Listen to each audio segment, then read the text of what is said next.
पुढची बातमी आहे छत्रपती संभाजीनगरमधून। इथे पाण्यासाठी ठाकरेंच्या शिवसेनेचं आंदोलन सुरू आहे। विधान परिषदेचे विरोधी पक्षनेते अंबादास दानवेंच्या नेतृत्वात हे आंदोलन सुरू असल्याचं पाहायला मिळतंय। शहरातील चिस्तिया चौकात भजन आणि दिंडी आंदोलन करण्यात येत आहे।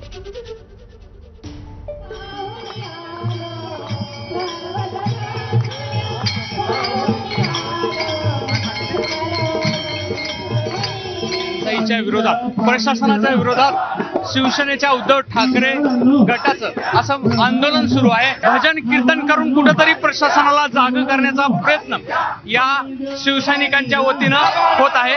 आपण बघतोय की वारकऱ्याच्या वेशभूषेमध्ये विरोधी पक्षनेते अंबादास दानवे आपल्याला या ठिकाणी दिसत आहेत। या आंदोलनाने प्रशासन जाग होईल, जागा झालंच पाहिजे, जागा झालंच पाहिजे। आम्ही हे आंदोलन करतोय, दिंडी काढली, पालखी काढली, मिरवणूक काढली। आता हे आंदोलन शांततामय मार्गाने प्रशासनाने जागा झालं पाहिजे। वेगवेगळ्या 15 दिवसापासून वेगवेगळे आंदोलन सुरू आहे।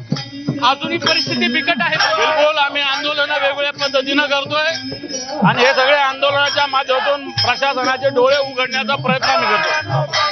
एक विरोधक असं म्हणतात की इतक्या वर्ष तुम्ही काय केलं? हे पहा, साधा प्रश्न, मी प्रशासनाचं दुर्लक्ष आहे।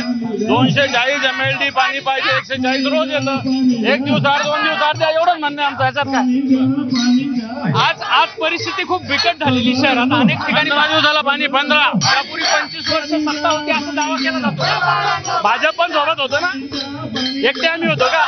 खाली तर खाला का सोबत होते। आता या पुढची काय दिशा आहे नेमका? आता ह्याच्या आंदोलन चालू राहणार, आंदोलन चालू राहणार महिनाभर। जो विस्कळीत पाणी पुरवठा आहे किंवा काही ठिकाणी 10-15 दिवस पाणी येत नाही, अशा परिस्थितीमध्ये कुठेतरी योग्य नियोजन लागेल अशी आशा सगळ्या आंदोलकांना वाटत आहे। पुढची